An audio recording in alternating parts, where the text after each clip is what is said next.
Обычно Татьяна просыпалась без будильника. За долгие годы организм привык открывать глаза ровно в 6:45.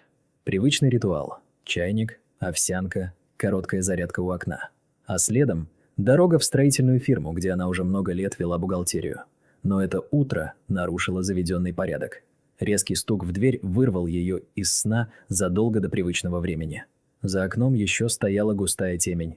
6 утра. Из подъезда донесся глухой хлопок дальней двери.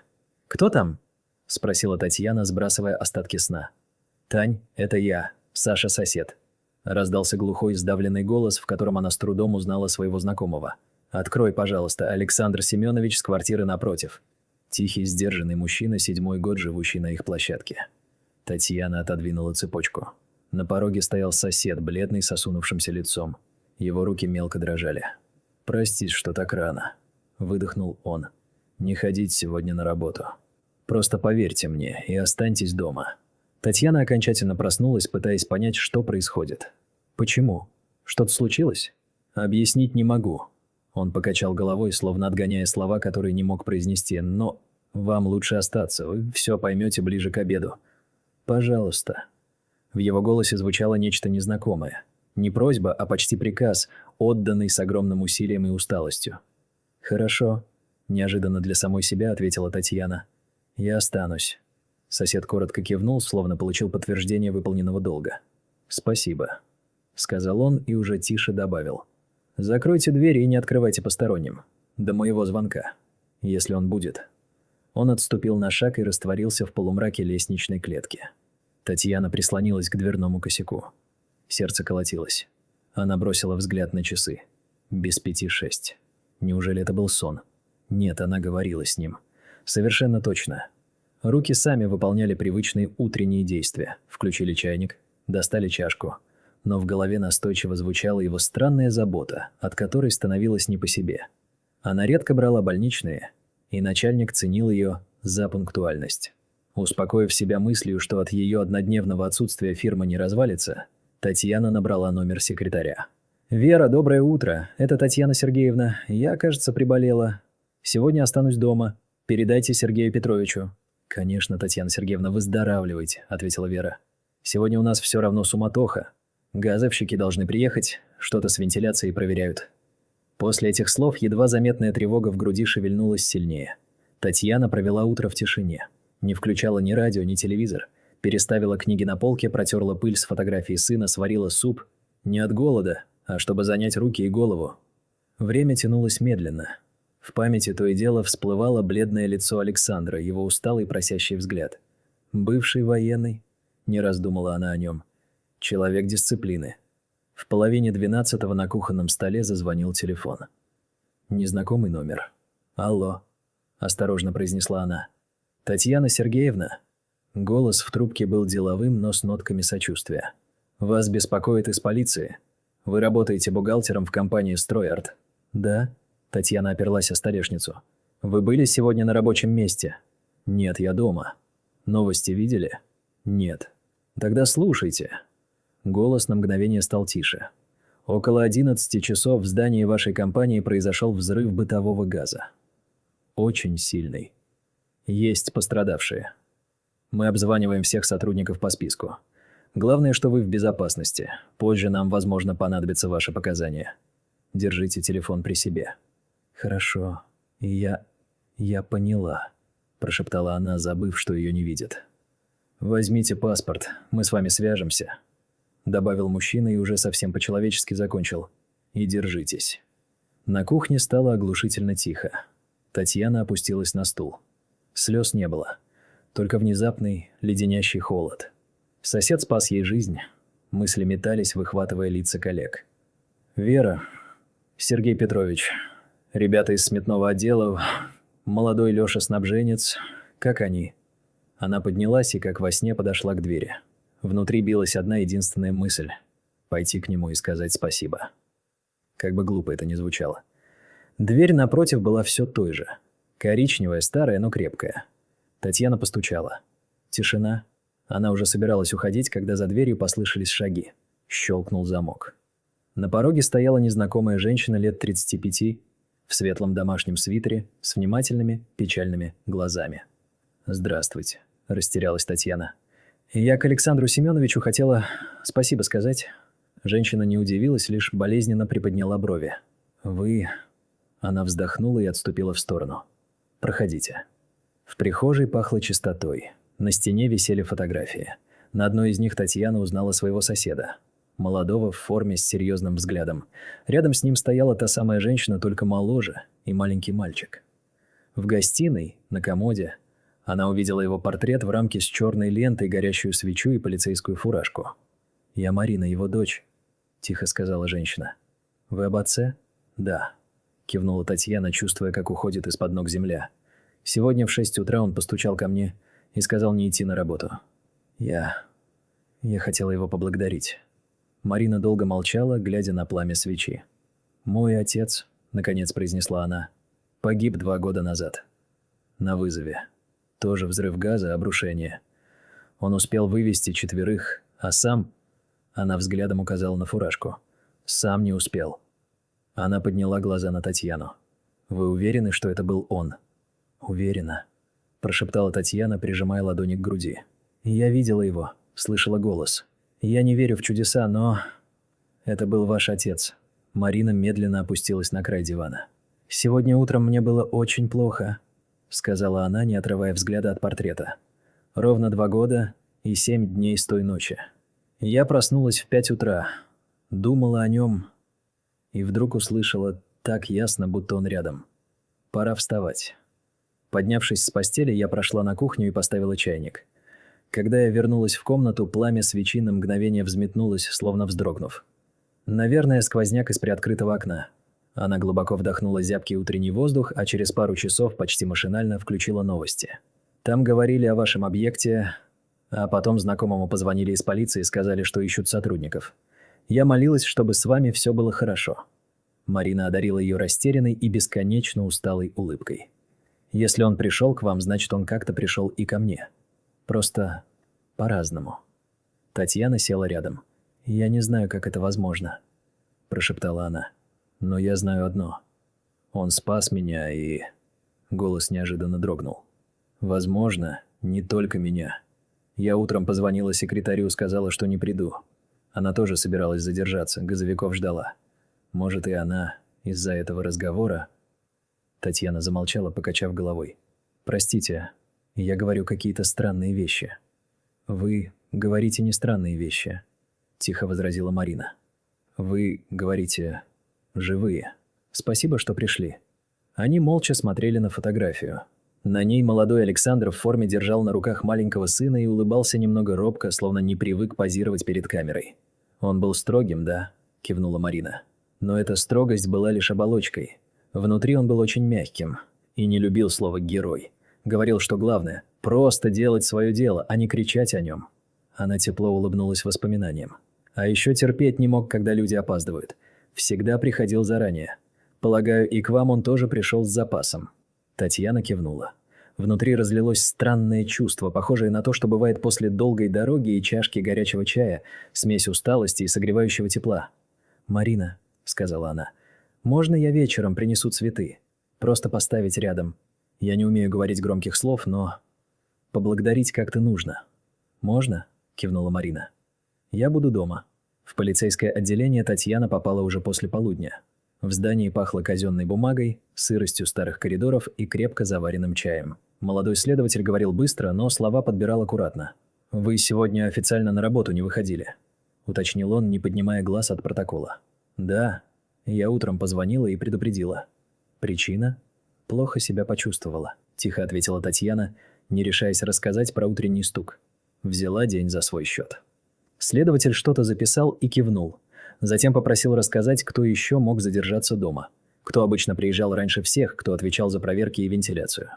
Татьяна отвечала ровно и четко, словно сдавала отчет. Имена, должности, привычки коллег. На слове «газовики» она невольно сжала пальцы, но голос не дрогнул. «Спасибо», – сказал следователь, закрывая папку. «Мы со всеми связываемся. Держитесь. Если что-то понадобится, мы позвоним». На выходе, в гулком коридоре, Татьяна увидела Веру, секретаря. Увидев Татьяну, Вера бросилась к ней и крепко, до хруста в костях обняла. «Жива. выдохнула она, и голос ее сломался. «Спасибо тебе, что утром позвонила. Я ведь из-за тебя и задержалась, пока с тобой болтала.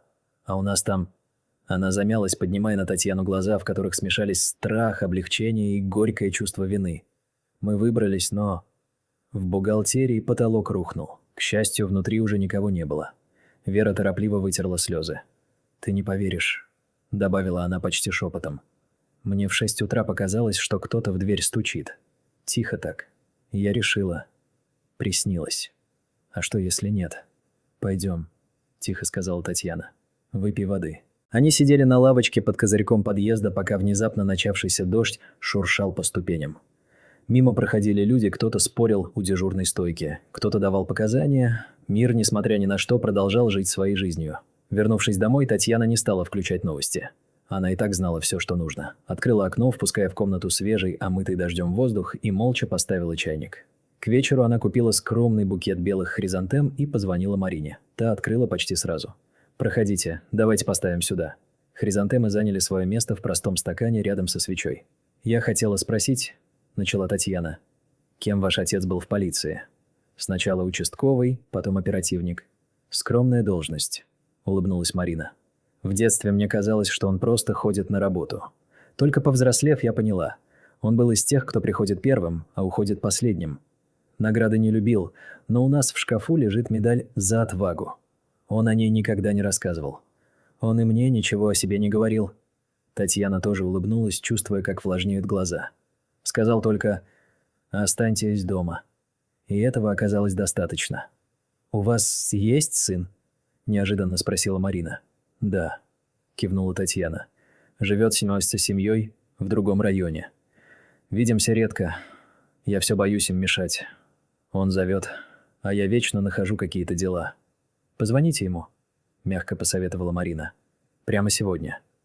Просто скажите, что соскучились». «Позвоню», – согласилась Татьяна. Они еще немного посидели в тишине, говоря о самом простом. О рецептах супов, о том, как тяжело сейчас врачам, о соседке с первого этажа, которая вечно бранит дворника, а потом тайком носит ему горячие пирожки. Поблагодарив, Татьяна ушла. Она поднималась по лестнице, не чувствуя усталости в ногах. За дверью своей квартиры на мгновение замерла, прислушиваясь к тишине. И впервые за этот бесконечный день почувствовала подлинное, глубокое спокойствие. Она набрала номер сына. «Алло, Георгий», — сказала она, услышав родной голос. «Не пугайся, все в порядке. Я просто хотела сказать, что люблю вас. И если у вас будет время в воскресенье, я бы с радостью приехала. Или вы ко мне, как вам удобнее». «Мама?» – растерянно отозвался сын. «Конечно, приезжай. Мы как раз собирались тебя звать, а? Наша Маша пирог испекла». «Замечательно», – улыбнулась Татьяна. «Тогда до воскресенья».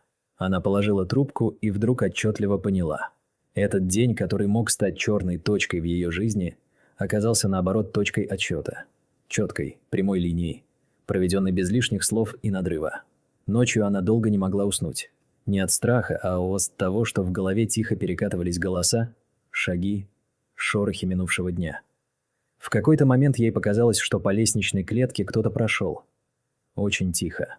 Она подошла к двери, прислушалась. Никого. Вернувшись в комнату, села на край кровати. На тумбочке мягко мерцал ночник.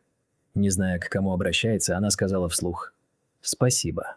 Слово было простым и глубоким, как колодец. И Татьяна почувствовала. Кто-то, если и не услышал, то непременно понял. Следующие дни были тяжелыми. На фирме шли проверки. Людей распределяли по другим офисам, кому-то помогали деньгами, кому-то с лекарствами. Татьяна каждый день звонила тем, кто оказался в больнице, приносила бульон, бананы, влажные салфетки, все те мелочи, что делают казенные палаты, чуточку теплее. Прошло немного времени. В здании стройарта восстановили уцелевшее крыло, и сотрудников временно разместили там. Проверки тянулись долго, но казалось честно. Татьяна каждый день заходила к Вере, приносила пачку чая, бумагу для принтера или просто шоколадку, что-то, от чего рабочий день становился уютнее. Она стала меньше уставать. Словно то утреннее «останьтесь дома» запустило в ней новый, неведомый прежде механизм – беречь себя и других. Однажды в отдел пришел новый стажер. Растерянный парень с вечно сбивающимися на локте рукавами рубашки. «Простите», – обратился он к ней. «Я не могу понять, как этот отчет настроить. Вы не объясните?» Татьяна села рядом и спокойно, без тени раздражения, без привычного «а вот в наше время» или «я уже 10 раз объясняла», все показала. Парень слушал, широко раскрыв глаза, а в конце благодарно выдохнул. «Спасибо. А вы совсем не похожи на бухгалтера. Вы как школьная учительница, только добрая». Татьяна рассмеялась. Впервые за много недель по-настоящему. Легко и беззаботно, как в детстве. «Будем считать это комплиментом», — сказала она.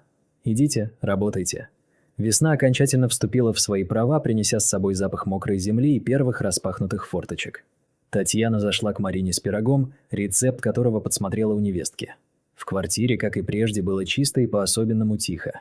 Свеча на комоде то горела по вечерам, то просто стояла, храня молчание. «Я, кажется, поняла одну вещь», — сказала Татьяна, когда они пили чай. «Люди, которые ушли, не всегда уходят по-настоящему. Иногда они оказываются рядом, когда это очень нужно». «Да», — кивнула Марина. «Но они не любят, когда их зовут по пустякам. Приходят только по делу». Татьяна улыбнулась. Вечер был теплым и уютным, как старое шерстяное одеяло. Я все думала, почему он пришел именно ко мне. Я ведь ему не семья. А потом догадалась, это была его работа. Предупреждать, защищать, не давать случиться беде. Он таким был. Таким и остался. «Остался», — тихо повторила Марина. Татьяна заварила себе чай и приоткрыла окно. Вечерний воздух пах распускающейся сиренью. Где-то вдалеке лениво лаяла собака, и ей вдруг захотелось сказать вслух. «Я все поняла». Она так и сказала. И впервые за долгие годы почувствовала, что истина – простая и понятная вещь. Ее не нужно вытаскивать из глубин души тяжелыми крюками. Она лежит прямо на поверхности. Нужно лишь наклониться и поднять. Иногда ее спрашивали, почему тот день так сильно изменил ее. Она отвечала честно. «Потому что я не пошла на работу». Люди часто спрашивали с недоумением. «И это все?» Она лишь молча кивала в ответ. «Все. Ведь иногда самое важное – не добежать до цели, а вовремя остановиться, замереть и услышать». Ей совсем не хотелось делиться своей историей с первым встречным. Она знала, стоит лишь поведать ее тому, кто жаден до громких драм, и вся суть испарится. Растает без следа, словно кусочек сахара в кипятке. А так, в тишине, эта история жила в ней своей, единственно правильной жизнью. Когда с того самого утра прошло ровно полгода, Татьяна вместе с Мариной поехала на кладбище. День выдался ясный, с чистым пронзительным небом. С собой они привезли белые хризантемы. Марина молча поставила цветы в вазу, поправила атласную ленту на венке. Татьяна, стоявшая рядом, тихо произнесла лишь одно слово. «Спасибо». Марина тепло улыбнулась в ответ. «Он бы сейчас только отмахнулся», — сказала она, — «но он все слышит». Вернувшись домой, Татьяна поставила чайник. Нарезала тонкими дольками яблоко, присыпала щепоткой корицы, так как когда-то учила ее мама. За окном один за другим зажигались теплые огни соседских квартир. Где-то ужинали, где-то смотрели вечерние новости, а где-то смеялись, играя с детьми. Она села за стол, налила себе дымящийся чай. А потом, спокойно и без всякой спешки, взяла ручку и дописала на листке, примагниченном к холодильнику, несколько новых номеров. Аварийная служба, диспетчер, еще одна горячая линия. А рядом совсем мелкими буквами вывела два слова. Сначала вдох, потом действие. Это и было то самое простое знание. То, что приходит не сразу, а ближе к полудню, когда утренний туман тревоги рассеивается, уступая место спокойной ясности. Знание о том, что в самый нужный момент кто-то обязательно постучит в твою дверь. Главное – быть готовой услышать этот стук.